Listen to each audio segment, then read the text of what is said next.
LA 침례교회 주일 오전 예배에 함께 참석하신 모든 분들을 주님의 이름으로 환영합니다. 오늘 계속해서 성도님과 함께 요한계시록 1장 14절부터 16절, 아마도 이제 성도님들 계속 이제 말씀 읽는 그런 계획에 따라서 말씀을 읽으실 때 요한계시록 1장에 도착하시면 아마 이 말씀을 묵상하실 때 예수님의 전체적인 모습이 눈에 들어오실 거예요. 성도님들, 이것은 굉장히 어떤 의미에서는 저는 개인적으로 복이라고 믿습니다. 그냥 아무렇게나 이거 도대체 무슨 말이야 하면서 읽고 지나갈 수 있는 말이지만 하나하나 세세히 성경이 말씀하고 있는 우리의 구원자, 창조주, 심판주 예수 그리스도의 모습이 이와 같다는 것을 정확히 아는 것, 굉장히 의미가 있고 또 우리 믿음 생활을 하는데 큰 그런 힘이 된다고 믿습니다. 다시 한번 이 말씀을 읽으실 때 우리 서목사 왜 이렇게 말씀을 이렇게 질질 끄냐 그렇게 생각하지 마시고, 제가 이 말씀을 하나하나 찾으면서 제가 누리는 복도 있거니와 성도님들과 함께 나누는 그런 과정 속에서 성도님들이 더 자세히 분명히 또 뚜렷하게 예수 그리스도의 모습을 볼 수 있게 되기를 간절히 바라는 마음이 있습니다. 그런 마음을 가지시고 성도님들, 오늘 이 본문의 말씀을 읽고 나서 오늘 다섯 번째 시간 함께 나눌 텐데요. 제가 말씀을 받들어 읽겠습니다. 그분의 머리와 머리털은 양털같이 희고 눈같이 희며 그분의 두 눈은 불꽃 같고 그분의 두 발은 용광로에서 달군 듯한 정제된 놋 같으며 그분의 음성은 많은 물소리와도 같고 그분의 오른손에는 7별이 있으며 그분의 입에서는 양날 달린 날카로운 칼이 나오고 그분의 용모는 해가 세차게 빛나는 것 같더라. 제가 말씀 읽을 때 지난 우리 4번의 시간을 거쳐서 성도님들 우리 나누었던 그런 말씀들이 연상이 되세요?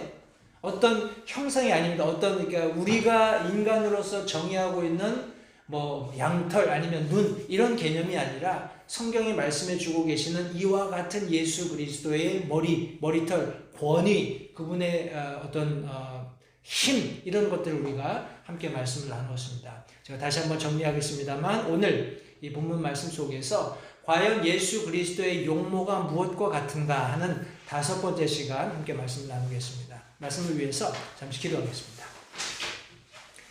살아계신 아버지 하나님, 감사합니다. 오늘도 살아계시면서 하나님께서 처음 온 우주 만물을 친히 창조하셨을 때 가지셨던 그 동일한 권위와 능력을 가지고 지금 이 순간도 온 우주 만물을 친히 주관하고 계심을 믿습니다.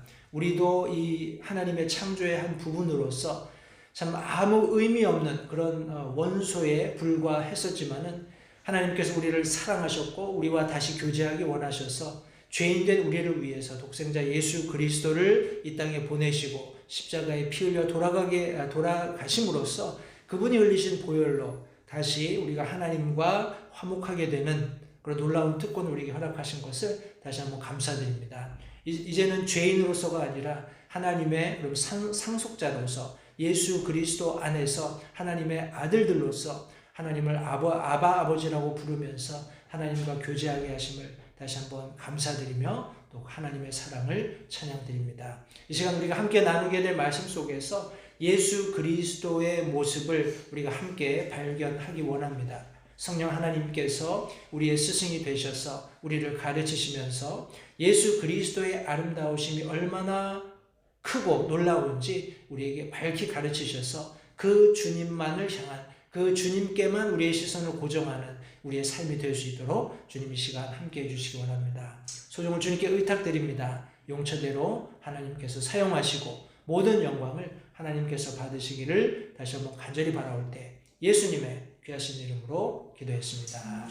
아멘. 지난 4번의 시간을 빨리 요약하겠습니다. 성도님, 다시 한번 하나님의 말씀을 공부하는 여러 가지 원리들이 있겠습니다만 가장 중요한 원리는 내 생각에 하나님의 말씀을 끼워 맞추는 게 아니라 하나님의 말씀 속에 나 자신을 복종시키는 그런 과정 속에서 내가 빚어져야 된다는 거예요. 내가 가지고 있는 것이 맞다, 내가 가지고 있는 것이 옳다, 이렇게 고집하면서 하나님의 말씀을 보다 보면 하나님의 말씀이 엉뚱하게 해석이 돼요.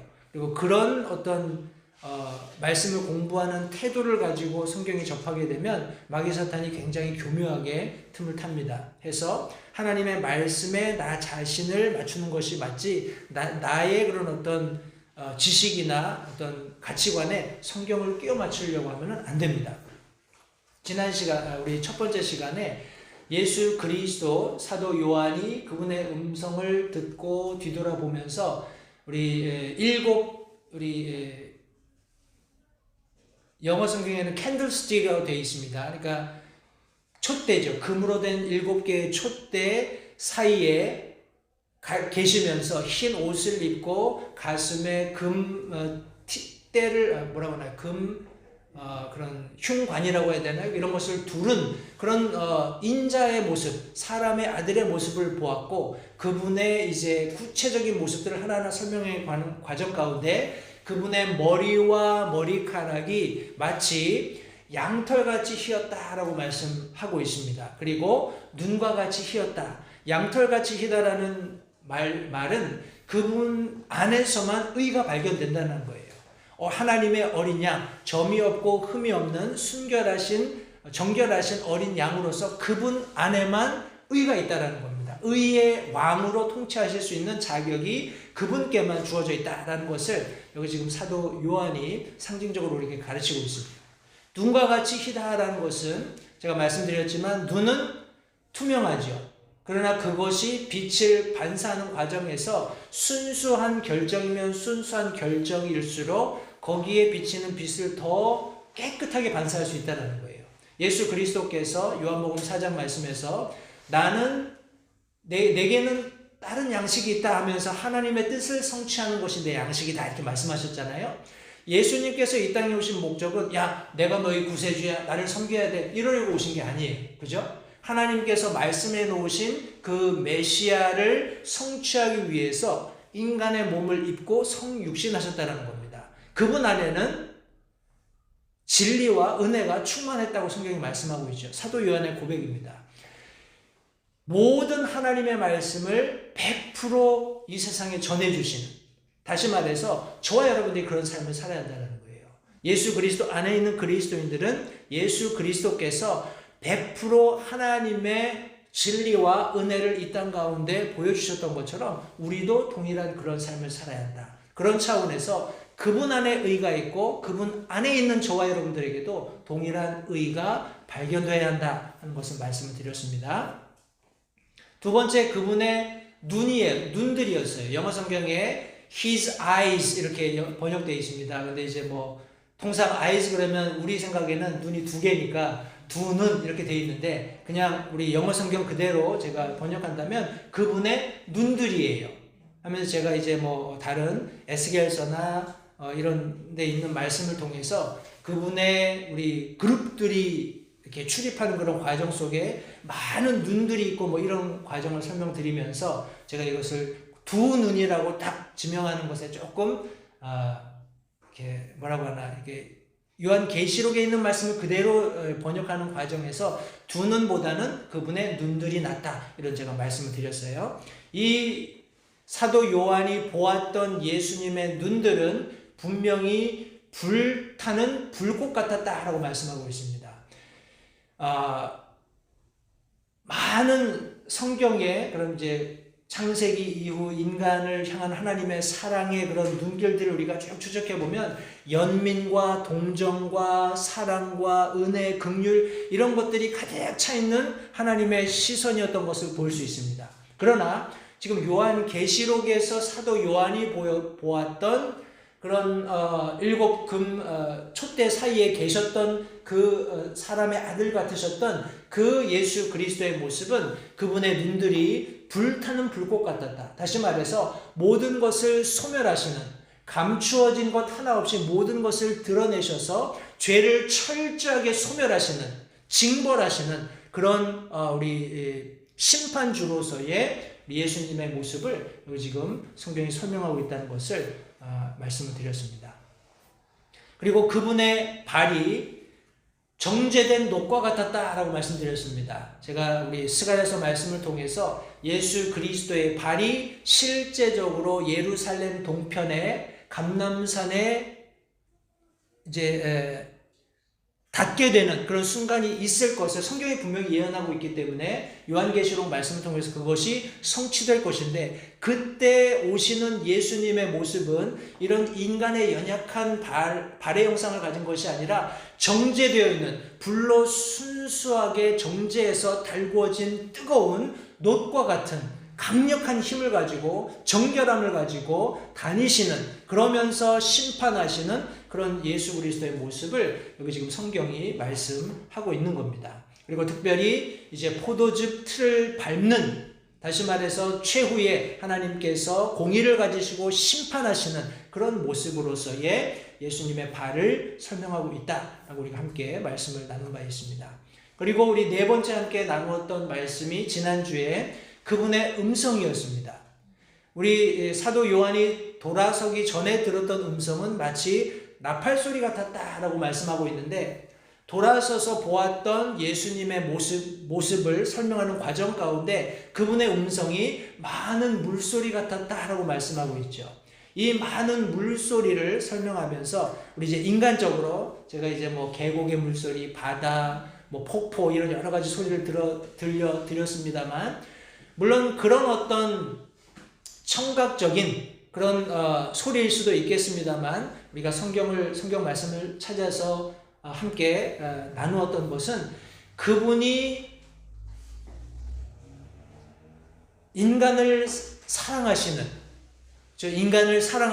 그리고 특별히 이제 구약 역사를 통해서 이스라엘 백성들을 이제 죄로 상징되는, 세상으로 상징되는 이집트로부터 구출해 내시는 과정 속에서, 그리고 구원받은 성도들의 속 중심으로부터 뿜어져 나오는 그런 물줄기가 있다라고 말씀을 드리면서 그 성경이 나타내고 있는 많은 물소리를 들어볼 것을 제가 성도님께 권면을 드렸습니다. 처음에 하나님께서 궁창을 기준으로 위의 물과 아래 물을 나누시는 그런 장엄한, 나뉘어져라 라고 말씀하셨을 때 그 물들이 그냥 뿅 하고 자리를 잡은 것이 아니라 장엄한 소리, 그 물들, 많은 물들이 어떤 소리를 했을까요? 그런 상상을 해보시면서 그 하나님의 창조 섭리의 소리, 또 이스라엘 백성들이 홍해를 건넜을 때 하나님께서 동풍을 불게 하시고 물이 나누어지고 마른 땅을 이스라엘 백성들이 건넜지만은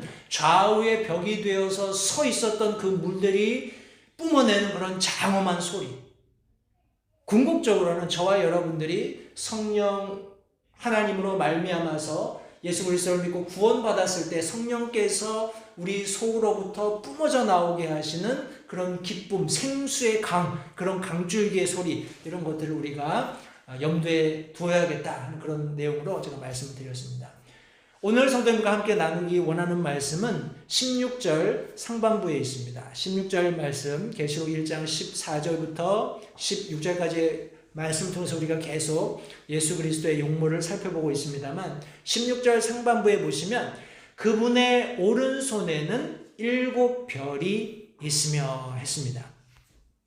별로 특별히 많이 볼 게 없잖아요. 그죠? 그분의 오른손에 있는 7별, 오른손에 7별이 있었나 보다, 이러면 그냥 그만인데, 성도님들 이 말씀을 가만히 들여다보시면 굉장히 우리가 배울 것들이 많이 있습니다. 그래서 오늘 제가 3가지 것을 성도님과 함께 나누게 될 텐데, 첫 번째, 왜 7별을 왼손에 들으셔도 되잖아요.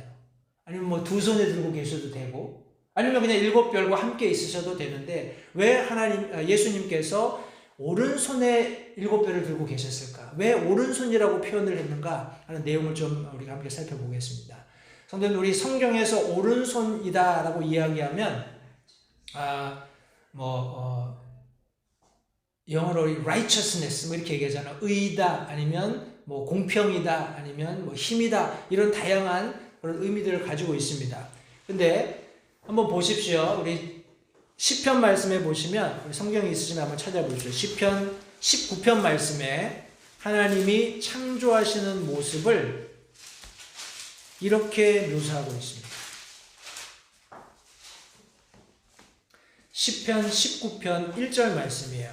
시편 19편 1절 말씀에 보시면, 하늘들이 하나님의 영광을 밝히 드러내고 궁창이 그분의 손으로 행하신 일을 나타내는도다. 다시요. 하나님의 창조를 설명하는 그런 아름다운 다윗의 시인데 하늘들이 하나님의 영광을 밝히 드러내고 궁창이 그분의 손으로 행하신 일을 나타내는도다. 하나님이 손으로 뭘 하신 것 같아요. 그죠? 그런데 시편 8편 말씀을 한번 보십시오.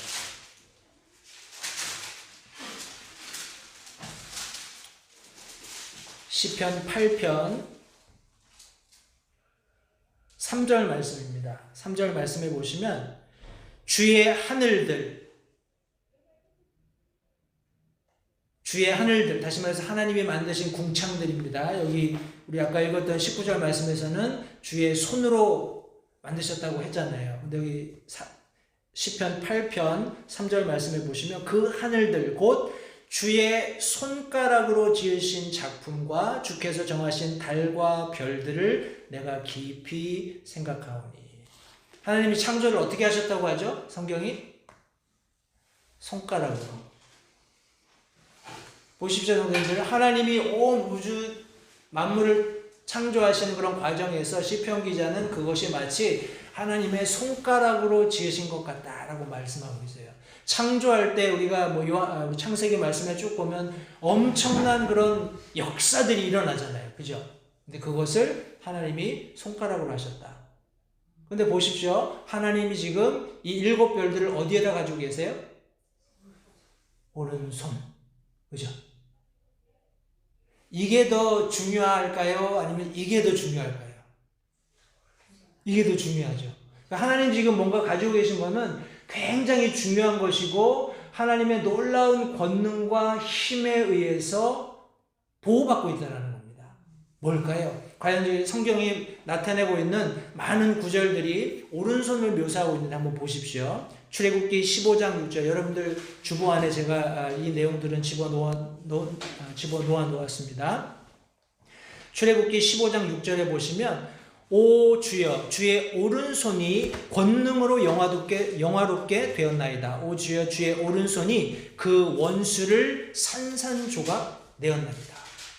오른손에 권능이 있고 우리의 모든 원수 하나님의 대적까지 산산조각 내실 수 있는 힘을 가지고 계신 것을 출애굽기 15장 6절이 말씀하고 있습니다.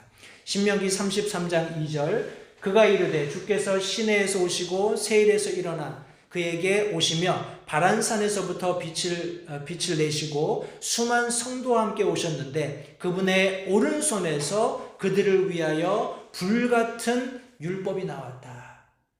율법이 그냥 모세가 시내산에서 받아왔으니까 굉장히 의미가 있다. 그것이 아니라 그분의 오른손에서 그들을 위하여 불같은 율법이 나왔다. 성경이 말씀하고 있어요. 조금 후에 우리 갈라디아서 말씀을 함께 보겠습니다만 여기에 또 굉장히 깊은 의미가 있습니다. 그것은 제가 이후에 조금 말씀을 드릴게요. 시편 17편 7절 말씀에 오 주는 신뢰하는 자들을 주의 오른손으로 구원하시는 주여 그들을 치려고 일어나는 자들로부터 그들을 구원하사 주의 놀라운 인자하심을 보여주소서.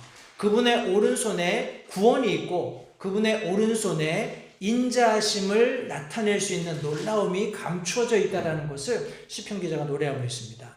시편 20편 6절에 주께서 자신의 기름 부은 자를 구원하신 줄 이제 내가 아노니 그분께서 자신의 거룩한 하늘로부터 자신의 오른손에 구원하는 능력으로 그의 말을 들으시리로다. 그분의 오른손에 구원하는 능력이 있다고 성경이 말씀하고 있습니다. 시편 78편 54절 또 그분께서 그들을 자신의 성소의 경계 곧 자신의 오른손이 사신 이 산으로 데려오시고 하나님께서 이 땅에서 어떤 자리를 지정하셨을 때 그것은 그냥 지정학적으로 의미가 있어서가 아니라 하나님께서 그렇게 소유하셨기 때문에 직접 사셨기 때문이다라고 성경이 말씀하고 있습니다. 그 외에 여러 가지 말씀들이 있습니다. 성도님 한번 찬찬히 읽어보시기 바라고 이 모든 말씀들을 통해서 하나님의 오른손 하면 거기에만 구원할 수 있는 권능이 있는 겁니다. 거기에만 하나님의 모든 원수들을 대적하실 수 있는 힘이 있는 거예요. 하나님이 아닌 어떤 것을 가지고 성도님들 그리스도인이 이 세상을 이길 수 있는 방법은 없습니다. 저와 여러분들이 온전하게 하나님의 손 아래 있을 때에, 손 안에 있을 때에 그분께서 우리를 보호해 주시는 거예요. 오른손이 다시 한번 놀라운 하나님의 권능, 힘, 이것들을 의미한다는 것을 다시 한번 기억하시기 바랍니다. 그런데 이 오른손에 하나님께서 7별, 예수 그리스도께서 7별을 가지고 계시다 말씀합니다. 이런 말씀이 요한계시록 1장 20절, 2장 1절, 3장 1절 이렇게 쭉 기록이 되어 있는데 제가 읽어보겠습니다. 요한계시록 1장 20절 말씀에 곧 내가 본 내 오른손에 있는 7별과 7금 등잔대의 신비라. 7별은 7교회의 천사들이요 내가 본 7 등잔대는 7 교회니라. 우리가 방금 읽었던 그 말씀을 지금 설명해주고 있는 그런 내용입니다. 요한계시록 2장 1절 말씀에 에베소 교회의 천사에게 편지하라. 오른손에 7별을 붙잡고 있는 곧 7금 등잔대 한가운데 거니는 이가 이것을 말하노라. 바로 예수 그리스도께서 교회의 천사에게 말씀하고 계신다는 내용입니다. 계시록 3장 1절 말씀에서도 사대에 있는 교회의 천사에게 편지하라. 하나님의 7 영과 7별을 가진 이가 이것을 말하노라. 내가 내 행위를 아노니 내가 살아있다는 이름은 가지고 있으나 죽었도다. 여기도 동일하게 사대에 있는 교회 천사에게 말씀을 전하라고 명령을 주신, 사도 요한에게 명령을 주신 분이 바로 이 오른손에 7별을 붙잡고 계신 분이다 라는 그런 말씀을 드렸습니다. 성도님들, 우리 한글이나 영어는 그렇지 않은데 우리 히브리어나 헬라어는 그 각각의 알파벳이 숫자를 의미합니다. 우리 한글은 그런 게 없잖아요. 그죠? 한글이나 알파벳, 중국에는 부수, 횟수 이런 거는 있습니다만 그런 독특한 알파벳들이 가지고 있는 그런 숫자는 없어요. 그런데 이 숫자가 왜 중요하고 또 우리 영어 험정역 성경이 왜 우리 사람들이 inspire, 우리 성령으로 영감되었다라고 이야기하냐 하면 다른 영어 성경을 가지고는 히브리 헬라어가 가지고 있는 우리 numeric이라고 하거든요. 숫자를, 성경이 나타내고 있는 숫자를 정확히 해석하기가 사실은 불가능합니다. 그런데 영어 험정역 성경은 고어체가 있기는 합니다만 그 고어체마저도 이런 정확한 그 숫자들을 계산할 수 있게 돼 있어요. 그래서 가끔씩 우리 설교 듣다 보면 혹 이제 설교자들이 영어 성경에서 이 단어는 이렇게 번역이 됐으면 더 좋다, 아니면 이건 잘못 번역된 거, 이런 얘기를 하는데 그거는 그분의 이제 한계라고 저는 생각을 합니다. 그분의 지식의 한계. 그런데 우리 영어 흠정역, 우리 킹제임스 번역되었던 그 배경을 이해하시면 절대 그런 말을 못할 거예요. 왜냐하면 거기 번역에 참가했던 사람들은 그냥 히브리어나 헬라어를 내 말처럼 자유롭게 쓸 수 있는 엄청난 학자들이 그룹을 이루어서 성경을 번역하고 그것을 돌아가면서 검증하고 그게 프루프가 돼야지 이제 성경으로서의 권위를 인정받는 그런 성경의 번역본으로서 권위를 인정받는 그런 프로세스를 가졌기 때문에 그 단어가 선택되었을 때 왜 그 단어가 선택되었는지조차도 사실은 우리가 짐작할 수 없는 굉장한 치밀하고 정교하고 정확한 그런 이제 리서치들이 있었다는 거예요. 그래서 나중에 제가 이 수와 관련돼서 영어 성경을 보다 보니까 정말 그렇더라고요. 다른 성경은 그냥 쉽게 이 단어는 이게 더 쉽다 해서 쉽게 번역해 놨는데 영어 성경은 굳이 그런 좀 이제 속된 표현으로 구닥다리 같은 오래된 그런 단어들을 고집한 거예요. 왜냐하면 그 단어가 정확히 히브리어나 헬라어의 우리 numerik, 수사학이라는 것을 이제 적용시킬 수 있기 때문에 굉장한 겁니다. 이거는. 근데 특별히 예수님께서 오른손에 7개의 별을 가지고 계셨어요. 그 당시에 아시아에 7교회만 있었을까요? 아니죠. 더 많은 교회들이 있었습니다. 그런데 7교회에 보내어지는 그런 7편지를 쓰면서 7별을 예수님께서 오른손에 쥐고 계시다 이렇게 말씀했습니다. 이 7이라는 숫자, 우리 동양에서도 7이라는 숫자가 굉장히 길한 숫자잖아요. 그죠? 럭키 세븐 그래가지고 뭐 7복이니 뭐 이렇게 얘기하잖아요. 그런데 성경에서는 이 숫자 7이 죄송합니다. 완전함, completeness, 그리고 spiritual, 영적인, 그리고 완벽한 perfection, 그리고 rest 이런 의미를 가지고 있습니다. 다시요. 완전함, 영적인, 그리고 completeness와 조금 비교해서 완벽한 perfection, 그리고 휴식 이런 내용들을 숫자 7이 나타냅니다. 그래서 요한계시록, 특별히 우리가 읽고 있는 요한계시록에 보면 7이라는 숫자가 굉장히 많이 나옵니다. 제가 방금 읽었던 요한계시록 말씀에서도 오른손에 7별을 잡고 있고 7 금 등잔대 사이에 계신 분, 또 하나님의 7 영, 뭐 이런 7이라는 숫자가 굉장히 많이 나와요. 그리고 지금 우리가 공부하고 있는 예수 그리스도의 용모에도 7가지가 나옵니다. 그죠? 우리가 지금 5번째를 보고 있는 거예요. 이후에 입에서 나오는 양날 달린 검, 그리고 그분의 용모가 해처럼 빛나는 이런 7가지를 사도 요한이 설명하고 있습니다.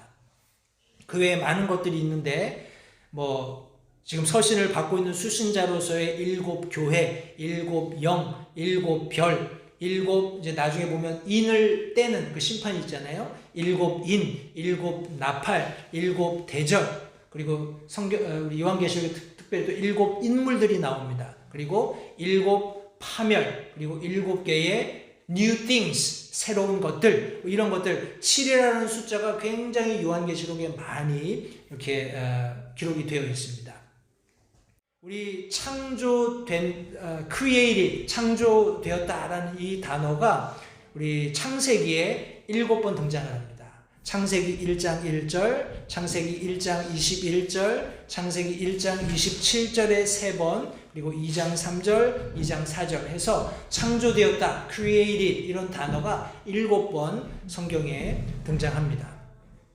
우리가 아는 것처럼 하나님께서 창조를 엿새 동안 하시고 7째 날 안식하셨다라는 것, 이것도 굉장히 의미가 있는 내용이고요. 하나님께서 한 주를 7일로 정하셨어요.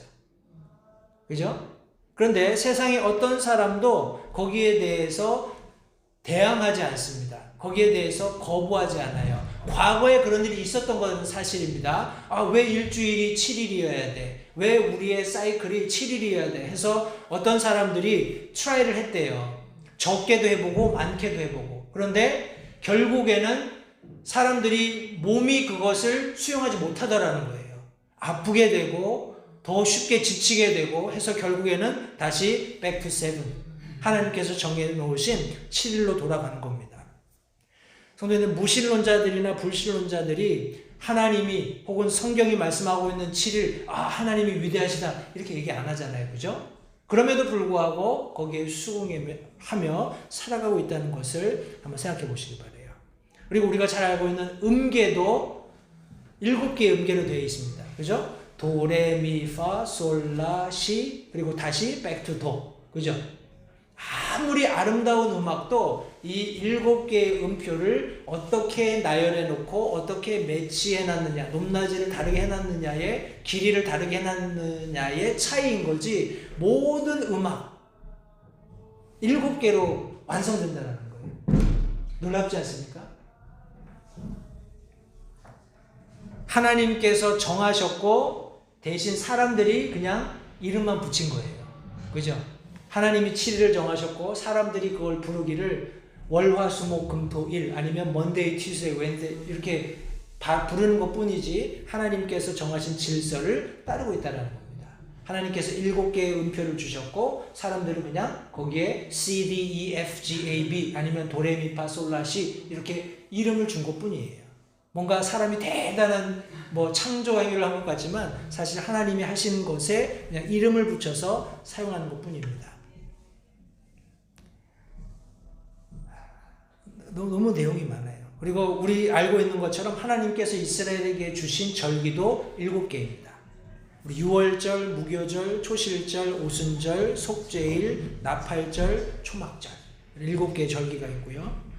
그리고 성막의 성소에 있는 촛대에 7개의 가지가 있었고 이 그림이 사람의 영혼을 위한 하나님의 완전한 빛을 상징하고 있다는 것을 알고 있습니다.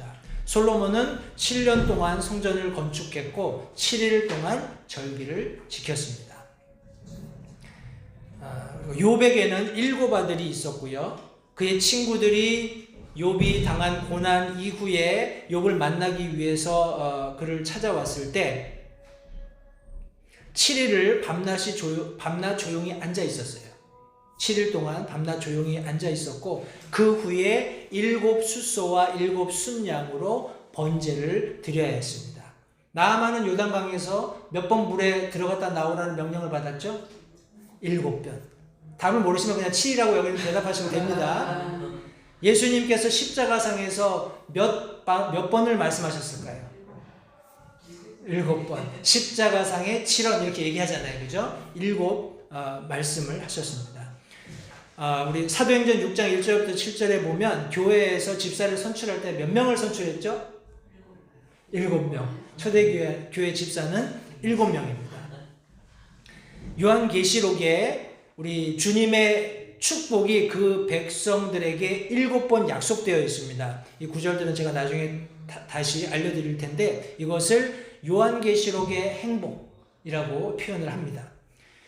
성경은 우리 세대, 우리 디스펜세이션이라고 하죠. 세대, 우리 침례교도들을 세대주의자들이다 이렇게 이야기하는데 하나님께서 세상을 보시는 관점을 7개로 나누어 놓고 있습니다. 그래서 우리 제일 처음 시대가 무죄 시대, 양심 시대, 그리고 어떤 국가나 정부가 있는 그런 시대, 족장 시대, 율법 시대, 은혜 시대, 천년왕국 시대 이렇게 7개로 나눠집니다. 성경에 생명책이 7번 언급되어 있습니다. 아까 말씀드린 것처럼 요한계시록에서 7 교회, 7인, 7 나팔, 7 어떤 인물, 7 휘장, 파멸, 7개의 새로운 일, new things 이런 것들이 일어나고 예수님께서 베드로에게 내가 몇 번 원수를 용서해야 됩니까? 라고 말씀하셨을 때 뭐라고 말씀하셨죠? 70번씩 7번이라도 용서해라 말씀하셨어요. 그래서 어떤 사람들은 7, 7이 49, 490번 용서하면 될까요? 이렇게 얘기하는데 이 성경은 그런 말이 아니라 네가 완전해질 때까지 용서받는 사람이 아니라 용서하는 네가 몇 번 용서해야 합니까? 했을 때 70번씩 7번 용서해라라는 말은 네가 완전해질 때까지 네가 영적으로 완전해질 때까지 계속 트라이 하라는 거예요. 그런 의미에서의 예수님의 말씀이었다는 것을 성경이 말씀하고 있습니다. 우리 인생 주기도 7로 작동을 합니다. 인생 주기도 아까 말씀드렸던 것처럼 7일이라는 어떤 규칙이 깨지면 사람의 몸이 병이 나는 그런 것과 마찬가지로 7년마다 사람의 몸에 변화가 나타난대요. 우리는 10년 주기라고 생각하잖아요. 그죠? 아이고 40이 되니까, 아이고 50이 되니까, 60이 되니까 그게 아니라 7년 주기로 신체적인 어떤 변화들이 나타난답니다. 한번 이렇게 계산해 보십시오. 이건 과학적이고 성경적인 내용입니다. 그리고 사람의 목에는 7개의 뼈가 있어요. 사람의 얼굴에는 뼈가 몇 개 있을까요? 7개. 사람의 머리에 구멍이 있는데 몇 개가 있을까요? 7개. 발목에 몇 개의 뼈가 있을까요? 발목에도 7개의 뼈가 있습니다. 그 뼈들이 여러분들을 지탱해주고 있는 거예요. 발운동 잘 하십시오.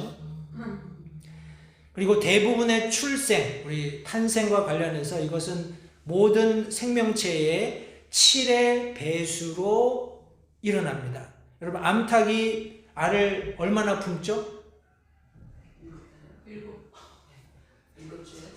21일, 37에 21, 그래서 7일을 3번 해야 이제 병아리가 부화되는 거예요.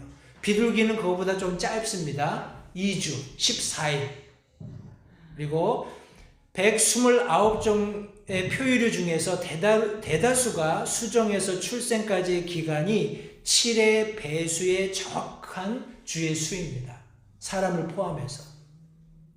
우리는 뭐 10개월 이렇게 얘기하지만 주를 계속 이렇게 배수로 하다 보면 거기에 더 정확한, 우리는 그냥 대략 10개월 이렇게 얘기하지만 정확한 주 단위로 출생 일자를 알 수 있다는 거예요. 인간 생리 역시 7의 법칙을 따르고 있습니다. 아이들이 일반적으로 7의 배수인 280일 특정 주의 어머니에게서 태어납니다. 그리고 이거는 저도 새로 안 겁니다만 발열이나 간헐적인 통풍 발작 아니면 학질, 이와 유사한 질병들은 7일, 14일 또는 21일에 그런 뭐 critical day 아니면 어떤 병이 이렇게 치유되거나 아니면 이렇게 뭐라고 하나요? 인펙션을 줄 수 있는 그런 아주 중요한 그런 위기 기간으로 알려져 있어요. 그래서 우리 코비드 만약에 우리가 포지티브 나오면 어떻게 하라 그러죠? 7일 격리. 왜 7일일까요? 나는 한 사나흘 약 먹고 하면 다 낫는데 왜 7일이라고 그럴까요? 그게 크리티컬 피어리드라는 거예요. 그래서 위기기간입니다. 7일 동안에 그 심텀이 이렇게 왔다 갔다 하면서 완전히 치료도 될 수 있고 더 나빠질 수도 있기 때문에 어떤 7의 배수로 7일, 14일, 21일 이런 간격을 두는 것입니다. 내용이 너무 많은데 다 읽어드릴 수는 없고 마지막 제가 내용을 좀 말씀드릴게요. 다니엘 2장에 보면 느부갓네살 왕이 이제 꿈을 꾸잖아요. 꿈을 꾸고 그 꿈이 뭔지 몰라서 이제 아주 난리를 쳤는데 다니엘이 다행히 이 꿈이 무엇인지 해석해 주었습니다. 그 느부갓네살 왕이 보았던 형상은 머리가 금이고 팔과 가슴이 은이고 배와 넓적다리가 노시고 종아리는 쇠였습니다. 그리고 발은 쇠와 진흙이 섞여 있는 그런 형상이었어요. 다니엘이 그에게 왕 자신이 금이라고 얘기해 주었습니다. 그런데 다음 장에서 불행하게도 이 느부갓네살 왕이 자신이 보았던 그 금 신상을 형상화해서 이제 우상을 만드는 거죠. 금 형상을 만듭니다. 그때 그가 형상의 낙성식에서 7종류의 관리들을 소집합니다. 성경에 나와 있는 내용인데 거기에 통치자들, 총독들, 대장들, 재판관들, 재무관들, 조언자들, 보안관들, 다니엘서 3장 2절에 7 그런 관료들을 소집을 했습니다. 그리고 우상에게 경배하기를 거절한 그런 다니엘의 세 친구가 있었죠. 사드락, 메삭, 아벳느고. 그때 뭐 청소년 아이들이었잖아요. 근데 이 아이들이 금신상에 절하는 것을 거부하니까 이제 풀무불에 던져 넣어야 했는데 그 풀무불은 평상시에 떼던 불보다 몇 배 더 뜨겁게 했을까요? 네, 7배. 7배 더 뜨겁게 해가지고 이 아이들을 데리고 가던 군사들이 타 죽을 정도로 그렇게 아주 자기들도 가늠할 수 없는 그런 hit이 나왔기 때문에 그렇게 됐다고 저는 생각을 합니다. 근데 이 세 히브리 아이들이 풀무불에서 나왔을 때 머리카락 하나도 타지 않은 그런 형태로 느부갓네살 왕은 실질적으로 4번째 사람을 목격하게 되는 거죠. 성도님들 기억하십시오. 지금 제가 7이라는 숫자를 여러 가지 말씀드렸잖아요. 그죠? 이외에도 더 여러 가지 많이 있습니다만 이 7이라는 숫자는 하나님의 완전하심을 의미하는 거예요. 하나님께서 완성하시는, 그리고 나서 하나님 편에서 안식하시는 것을 의미합니다. 다시 말해서 하나님의 오른손에 7, 그것이 별이 되었건 무엇이 되었건 간에 하나님의 손 안에 있는 것에 완전함이 있다는 거예요. 거기에 완성이 있는 겁니다. 그 안에 있을 때 우리는 완벽한 휴식을 얻게 되는 거예요. 안식을 얻게 되는 겁니다. 아멘? 아멘. 근데 거기에 한 가지 더. 그 오른손에 있던 것이 뭐라고요? 별이었습니다. 별이었어요. 성도님들 보십시오. 별을 성경에 처음 등장하는 별은 하나님께서 어떤 시기와 징조들을 나타내 보여줄 수 있게끔 하늘에 배설해 놓으신 거예요. 그죠? 오늘날 과학을 가지고도 지금 하늘에 있는 별들이 다 몇 개인지 셀 수 없습니다. 그죠? 그냥 무한대예요. 그런데 하나님께서는 성경 말씀에 내가 그것들을 다 창조했을 뿐만 아니라 그것들을 다 이름으로 알고 있다라고 말씀하셨어요. 근데 그 하나님께서 지금 오른손에 7개의 별을 가지고 계신 거예요. 딱 7개로 추려서. 그러면 이게 여기 지금 성경이 말씀하고 있는 예수님의 손안에 있는 그 별은 지금 하늘에 둥둥 떠다니는 저 별하고는 뭔가 차이가 있다는 거죠. 그죠? 그럼 그게 뭘까요? 성경에 보면 여러 가지 별이 상징적으로 사용된 그런 구절들이 있습니다. 예를 들어서 많은 무리들을 나타낼 때, 어떤 많은 수를 이렇게 나타낼 때 하늘의 별 이렇게 얘기하는데 대표적인 것이 여러분들 잘 아시는 창세기 15장 말씀이에요. 네. 아브라함에게 하나님께서 약속하실 때 네 씨가 하늘의 별처럼 많아지겠다. 엄청나게 다수가 될 것이다라는 것을 상징해 주시는 그런 장면에서 창세기 말씀을 사용하셨어요. 그리고 미래에 태어날 어떤 위대한 왕을 설명할 때도 이런 별을 하나님께서 상징하시기도 했어요. 그리고 우리 잘 알고 있는 우리 복음서 안에서도 예수 그리스도의 탄생을 알리는 별이 있었다라고 말씀하고 있잖아요. 그죠? 그런 왕을 나타내는 그런 상징으로서의 별도 있고, 또 우리가 지금 요한계시록에서 보고 있는 교회의 사자들을 상징할 때 별이라고 표현이 되었습니다. 특별히 우리가 요한계시록 1장 본문 말씀에 나타난 성경이 말씀하고 있는 내용은 특별히 20절에 이미 다 해석이 됐잖아요. 그죠?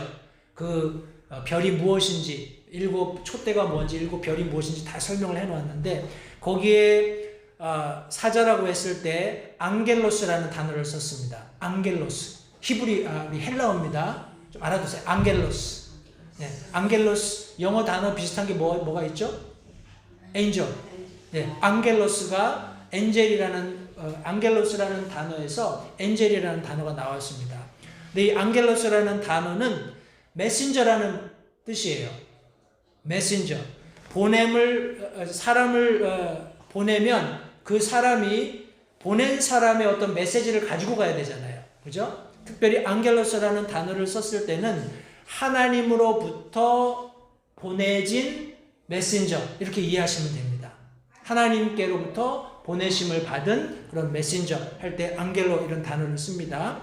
새로운 소식이나 명령을 가지고 사람들에게 가는 그런 어떤 인물을 설명할 때 앙겔로 이렇게 얘기합니다. 중재적인 그런 의미를 가지고 있는 거예요. 여기 지금 아까 제가 초입에 말씀드렸습니다만 갈라디아서 3장 19절 말씀해 보시면, 그러면 율법은 무엇을 위한 것이냐? 그것은 약속을 받은 그 시가 오실 때까지 범죄들로 인해 더해진 것이요 한 중재자의 손에서 천사들에 의해 정해진 것이라 하면서 사도 바울이 갈라디아 교회 성도들에게 율법의 어떤 의미를 설명을 했어요. 율법으로 의롭게 되는 것이 아니라 인간의 범죄 때문에 잠시 하나님께서 율법으로 사람들을 이렇게 묶어놓는 그런 작용을 한 것이다. 그런데 나중에 완전한 것이 오면 율법이 파해지는 그런 내용들을 쭉 설명하는 과정 가운데 여기 약속을 받은 그 시가 오실 때까지, 다시 말해서 예수 그리스도께서 오실 때까지 범죄들로 인해서 잠시 이스라엘 백성들에게 더해진 거다, 이렇게 말씀하고 있는 거예요. 그러니까 이것은 물론 아까 우리 시편에서 말씀 우리가 나누었던 것처럼 하나님의 손에 의해서 주어지기는 했습니다만 이것이 뭐라고 하나요? 아까 여기 지금 설명드린 것처럼 오른손에 7별이 들려져 있는 것처럼 율법을 하나님께서 들고 계신 것이 아니라 그분의 손에서 나왔지만 그분이 사랑하셔서 그분이 그들을 위한 완전한 계획을 성취하시는 어떤 과정으로 나왔지만 그것을 가지고 구원받는 게 아니라는 거예요. 그죠? 율법을 가지고 구원받는 것이 아니라는 겁니다. 결국은 하나님의 손에 들려있는 이런 권능과 힘과 어떤 보호할 수 있는 완전한 구원을 성취하실 수 있는 그분의 손에 들려있는 것이 더 의미가 있다는 것을 염두에 두실 때에 우리 여기 지금 여기 예수 그리스도의 손에 들려있는 이 메신저가 얼마나 큰 의미를 가지고 있는지를 우리가 알 수 있습니다. 성도님들, 여기 제가 결론적으로 과연 지금 어떻게 설명을 할까요? 지금 단편적으로 보이는 우리가 지금 사도 요한이 보았던 예수님의 오른손에 있었던 7별, 그것을 단편적으로 그냥 볼 때에는 7교회의 사자들, 다시 말해서 7교회의 치리자들, 7교회의 목사들, 이렇게 이해할 수 있어요. 그런데 지금 궁극적으로 하나님께서 우리에게 가르치시고자 하는 것은 예수 그리스도십니다. 왜 그런지 제가 설명을 드릴게요. 요한계시록 2장 28절을 한번 보십시오. 요한계시록 2장 28절 말씀입니다.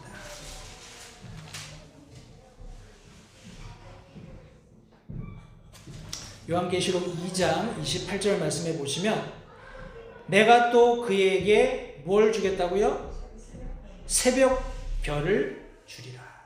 새벽별이 뭐죠? 주님. 왜 주님이죠? 정답이에요. 맞습니다. 근데 왜 그게 주님일까요? 그냥 내 생각에 주님인 것 같아요. 이렇게 하면 안 되잖아요. 그죠? 이사야서에서 나오나요? 제가 그냥 쉽게 찾아드릴게요. 요한계시록 22장. 성경은 뭘로 풀죠? 성경으로. 요한계시록 22장 16절. 같이 읽을까요? 시작. 나 예수는 내 천사를 보내어 교회들 안에서 이것들을 너에게 증언하게 하였노라. 나는 다윗의 뿌리요 자손이요 빛나는 새벽별이라 하시더라. 누가 지금 여기 말씀하고 있죠? 나 예수님께서 직접 하시는 말씀이에요. 나는 새벽별이다. 빛나는 새벽별이다. 그러면서 2장 읽었던 28절에 내가 또 그에게 새벽별을 주리라. 하나님의 궁극적인 목표는 저와 여러분들에게 예수 그리스도를 주시는 거예요. 저와 여러분들은 예수 그리스도의 신부입니다. 신부가 가질 수 있는 가장 가치 있고 최종 그런 우선순위가 되는 대상이 뭡니까? 남편이죠. 오늘날은 안 그렇습니다. 오늘날은 신부들한테 뭐가 필요하세요? 뭐 돈이요, 뭐 아파트요, 뭐 얘기하겠지만 그냥 심플한 인간의 본성과 진리와 하나님의 말씀에 입각해서 신부에게 가장 중요한 건 신랑입니다. 신랑에게 가장 중요한 것도 신부예요. 신랑이 준비한 게 뭔지 보십시오. 그분의 오른손에 있는 7별이었는데 성도님들, 궁극적으로 물론 주님의 몸된 교회를 통해서 저와 여러분들을 신부로 맞이하시는 그분의 모습을 볼 수도 있지만 또 다른 한편에서 우리가 조금 더 확대하고 명확하게 하나님의 의도를 미루어 짐작한다면 저와 여러분들에게 주시기 원하시는 것은 빛나는 새벽별 예수 그리스도 자신이라는 것을 다시 한번 기억하시기 바라요. 저와 여러분들이 그 예수 그리스도와 함께 혼인잔치하게 되는 장면을 성경이 아름답게 묘사하고 있습니다. 그것이 우리의 데스티니입니다. 우리의 최종 목적지예요. 절대 잊지 마시기 바랍니다. 여러 가지 제가 하나님의 오른손이 무엇을 의미하는지, 7이라는 숫자가 뭘 의미하는지, 또 별이 뭘 의미하는지, 여러 가지 말씀을 드렸지만 중요한 것은 하나님의 권능으로 붙들고 계시는 주님의 몸된 교회에 저와 여러분들이 속해 있다라는 것. 거기에 감사하시기 바라요. 그렇게 할 때 최종적으로 하나님께서 빛나는 새벽별이신 예수 그리스도 자신을 저와 여러분들에게 주실 것입니다. 언제요? 그때 정하신 때가 되었을 때. 우리는 모릅니다. 그러나 그날까지 정결한 신부로서의 그런 삶을 살아가는 우리 모두가 되었으면 좋겠습니다. 기도하겠습니다.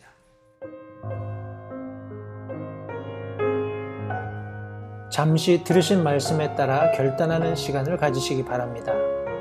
하나님께서 무엇을 말씀하시든지 따르기로 결단하십시오. 하나님께서는 순종하는 자들을 존중하십니다. 아직 예수님을 개인의 구주로 영접하신 사실이 없으시다면 자신이 죄인됨을 인정하며 하나님께 나오는 자들을 하나님께서 받아주신다는 확실한 말씀에 근거하여 다음과 같이 기도하십시오. 하나님, 나는 죄인입니다. 나는 내 죄로 인해 죽을 수밖에 없음을 압니다. 그러나 예수님께서 내 죄를 위해 십자가에서 피 흘려 죽으시고 사흘 만에 다시 살아나셔서 내 죄값을 모두 지불하셨고 내게 새로운 생명을 약속하셨음을 믿습니다. 지금 이 순간 예수님을 내 마음에 모셔드립니다. 내 마음에 오셔서 나의 주와 그리스도가 되어주십시오. 예수님 이름으로 기도했습니다. 다음과 같이 기도하셨다면 여러분은 성경 말씀대로 구원을 받으셨습니다. 계속해서 주 안에서 함께 자라가는 복된 교제가 있기를 간절히 바랍니다.